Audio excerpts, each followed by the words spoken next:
Assalamualaikum warahmatullahi wabarakatuh. Perkenalkan, nama saya Jasira Yoga Nami. Saya dari kelas 1212 Akuntansi 2. Di sini saya akan mempresentasikan materi tugas pendidikan agama Islam dan budi pekerti tentang materi iman kepada hari akhir. Teman-teman, ayo kita simak bareng-bareng. Kita langsung ngebahas aja ya. Iman kepada hari akhir. Apa sih iman kepada hari akhir itu? Pasti yang kalian pikirkan itu adalah kiamat. Kita langsung ke pengertiannya aja. Di sini, iman kepada hari akhir merupakan rukun iman yang kelima. Kalau misalnya kita bicarakan tentang iman kepada hari akhir, pasti yang ada di pikiran kita adalah kiamat. Nah, manusia tidak tahu kapan pastinya hari kiamat atau hari akhir itu akan datang. Hanya Allah lah yang akan tahu. Kita hanya bisa mempersiapkan amal baik kita jika terjadi sesuatu. Lalu, apa pengertiannya? Pengertian iman kepada hari akhir atau kiamat secara bahasa itu percaya akan adanya hari akhir. Sedangkan istilah pengertian iman kepada hari akhir yaitu percaya dan meyakini akan adanya kehidupan yang kekal di akhirat dan abadi setelah kehidupan di dunia.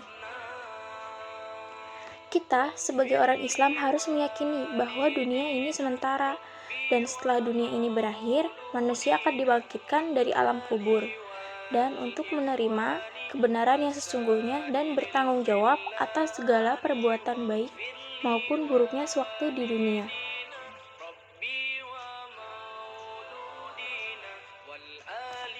Di sini juga ada hari kiamat menurut Al-Quran. Yang pertama ada kiamat sugro atau kiamat kecil. Apa sih kiamat sugro itu? Yaitu kiamat kecil yang merupakan rusaknya bagian makhluk hidup atau lingkungan. Contohnya seperti kematian manusia dan bencana. Kita nggak tahu kapan kita mati, dan kita juga nggak tahu bencana itu akan datang. Kayak tiba-tiba tsunami. Tanda kiamat kecil itu ada apa aja? Kayak ilmu agama seakan tidak penting. Banyak terjadi bencana alam. Contohnya pada saat ini banyak banget virus atau lagi ada bencana penyakit di seluruh dunia ya, yaitu virus corona. Itu termasuk kiamat sugro. Yang kedua itu ada kiamat kubro, kiamat besar. Kiamat kubro merupakan kiamat besar yang merupakan hancurnya seluruh alam semesta dengan segala isinya. Nah, intinya seluruh kehidupan di dunia sudah tidak ada lagi dan berlanjut ke kehidupan selanjutnya, yaitu di dalam alam akhirat. Jadi bumi itu benar-benar hancur kalau kiamat kubro, benar-benar kiamat yang sesungguhnya. Contohnya, matahari terbit dari barat, rusaknya Ka'bah, dan masih banyak lagi. Itu tuh benar-benar kiamat. Terus, yang kedua itu ada hari kiamat menurut teori alam. Di sini ada dua, menurut teori fisika dan menurut teori geologi. Kira-kira menurut teori fisika itu apa? Nah, di sini saya akan menjelaskan. Menurut teori fisika yaitu sekitar 150 juta kilometer jauhnya letak matahari dari bumi. Tetapi pancaran sinar matahari sampai ke bumi sekitar 8 menit 20 detik. Luasnya permukaan 616 kali 1010 km sama dengan 622.160 km. Sementara garis tengah matahari sama dengan 1,4 juta kilometer. Jika nanti pancaran sinar matahari tidak tampak atau munculnya sinar karena tenaga atau sinar sudah habis, niscaya tidak ada angin dan awan, yang akibatnya hujan tidak akan turun. Selanjutnya, terjadilah kehancuran yang luar biasa di permukaan bumi, karena gunung-gunung akan meletus, ombak bergulung-gulung, air laut naik laksana tsunami. Akhirnya, hancurlah bumi. Serem ya, teman-teman. Yang kedua itu teori menurut geologi. Di sini itu teori menurut geologi adalah eksistensi bumi terjadi dari gas yang berputar. Jika daya perputaran hilang atau diam, gas itu menjadi dingin akibat gas yang berat mengendap di bumi. Sementara yang ringan berada di atas. Jika peristiwa ini berlangsung lama sekali atau evolusi, gas bagian luar mengeras menjadi batu, kerikil, pasir, dan sebagainya. Akibat selanjutnya, bagian tengah masih panas. Zat panas bercampur lava, lahar, batu, dan pasir panas. Bumi beredar karena adanya daya tarik matahari. Akibat putaran bumi semakin cepat dan akan mengalami nasib seperti meteor menyala. Akhirnya, kehancuran menjadi hal mutlak terjadinya hari kiamat. Gimana? Udah ngerti belum teman-teman mengenai pengertian hari akhir? Jika sudah, kita akan lanjut ke periode hari akhir. Di sini, periode hari akhir itu terbagi menjadi ada 5 ya di sini. Ada Yaumul Ba'ats, Yaumul Hasyr, Yaumul Hisab, dan Yaumul Mizan, Hasyirat, Yaumul Fasl, dan Jaza. Apa sih Yaumul Ba'ats? Nah, Yaumul Ba'ats adalah proses dibangkitkannya seluruh makhluk dari alam kuburnya, yaitu alam barzah. Peristiwa ini terjadi setelah hancur dan musnahnya alam semesta, termasuk manusia. Nah, jadi setelah kiamat kita akan dibangkitkan lagi. Terus, apa sih Yaumul Hasyr? Yaumul Hasyr atau alam mahsyar. Proses berkumpulnya manusia setelah dibangkitkan dari kuburnya. Alam barzah. Lalu seluruh manusia mengikuti dikumpulkan menuju sebuah tempat yang luas, yaitu padang mahsyar. Jadi setelah kita dibangkitkan, kita tuh dikumpulkan di padang mahsyar. Terus di sini ada Yaumul Hisab dan Yaumul Mizan.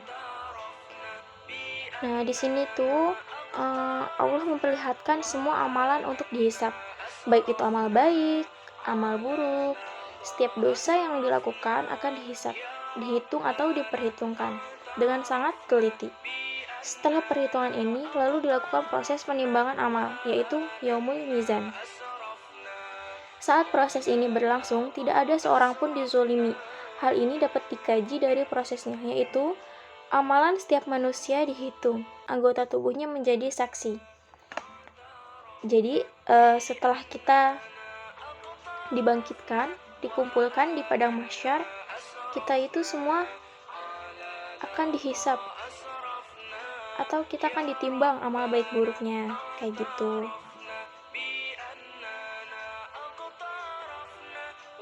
Lanjut kita ke Asyirat. Asyirat yaitu jembatan yang membentang di antara dua nepi neraka menuju surga. Mudah atau sulitnya melewati asyirat ini tergantung pada amal perbuatan setiap manusia, termasuk hasil timbangan yang diperolehnya. Nah, setelah kita ditimbang di Yaumul Mizan, dan yaumul hisab, kita langsung melewati jembatan Asyirat, di mana kalau kita yang mempunyai atau kalau kita yang amal baiknya itu lebih berat daripada amal buruknya, kita lancar untuk melewati jembatan Asyirat ini. Jembatan Asyirat ini seperti satu helai rambut dibagi 3, itu sangat tipis. Jika amal buruk kita lebih berat daripada amal baik kita akan terjatuh gitu. Ini sama seperti proses memilah gitu. Terus udah gitu kita langsung ke yaumul faz dan yaumul jaza. Ini adalah keputusan Allah terhadap nasib orang-orang beriman dan orang-orang kafir di akhirat kelak, sehingga menjadi jelas manusia yang beruntung dan celaka.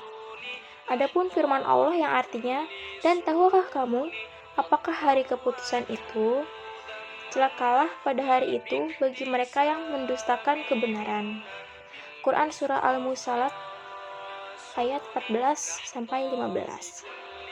Nah, di periode hari akhir ini kalian udah paham.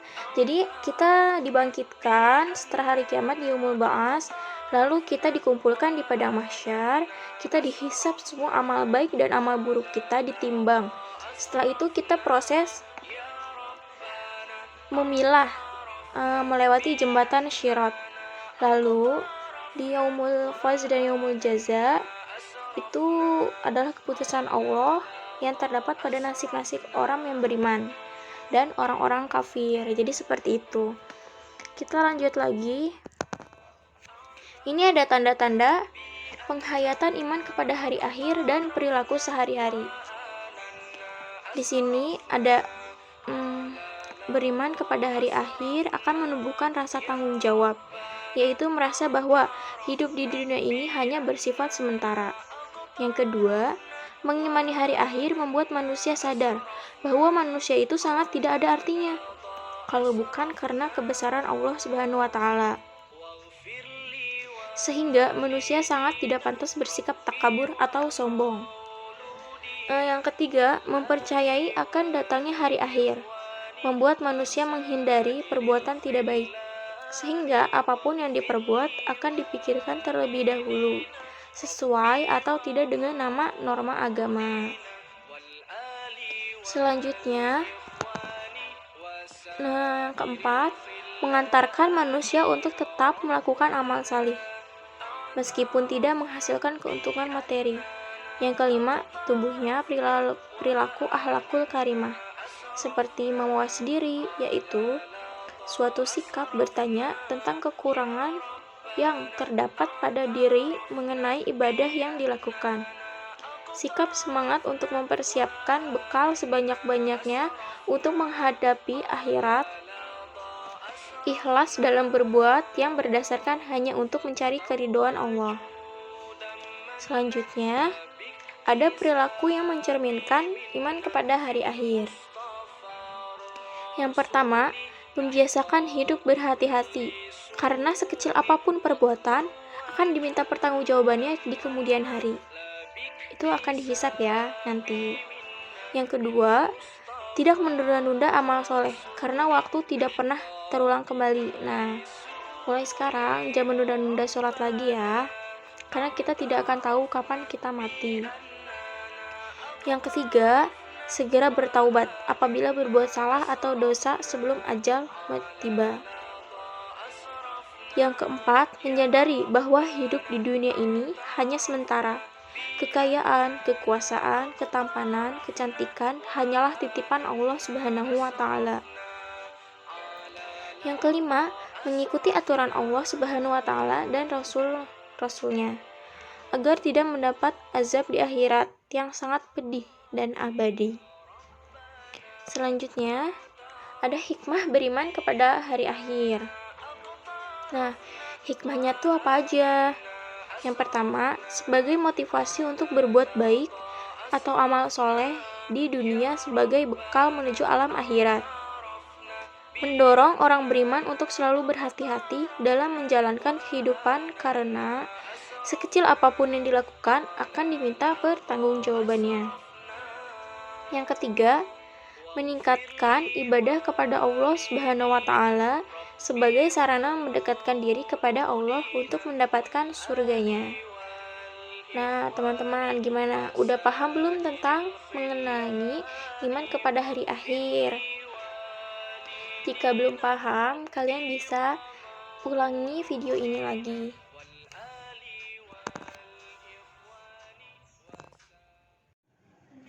Nah, tadi adalah yang dibahas itu materi tentang iman kepada hari akhir.